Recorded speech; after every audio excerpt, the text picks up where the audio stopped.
আপনি কি জানেন ভারত একবার ফিফা ওয়ার্ল্ড কাপে খেলার সুযোগ পেয়েছিল, কিন্তু সেই সুযোগ আর কাজে লাগাতে পারেনি। ঘটনাটি 1950 সালে। ফিফা ওয়ার্ল্ড কাপের সেই সময় এশিয়া থেকে যোগ্যতা অর্জনের লড়াইয়ে অন্য দেশগুলো সরে যাওয়ায় ভারত ব্রাজিলে অনুষ্ঠিত বিশ্বকাপে হওয়ায় সুযোগ পেয়েছিল।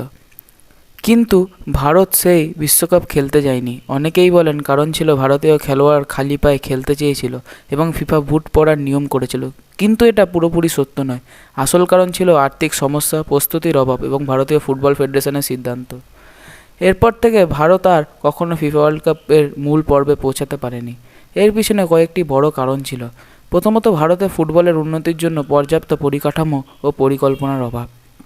দ্বিতীয়, ভারতের ক্রিকেটের জনপ্রিয়তা অনেক বেড়ে যাওয়ায় ফুটবল পিছিয়ে পড়ে।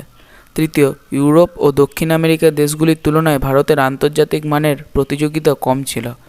তবে ভারতীয় ফুটবলের ইতিহাস খারাপ নয়। 1956 সালে অলিম্পিকে ভারত সেমিফাইনালে উঠেছিল এবং 1962 সালে এশিয়ান গেমসে স্বর্ণপদক জিতেছিল। আজও কোটি কোটি ভারতীয় ফুটবল ভালোবাসে। ভবিষ্যতে ভারত ফিফা ওয়ার্ল্ড কাপ খেলবে কিনা সেটাই বড় প্রশ্ন।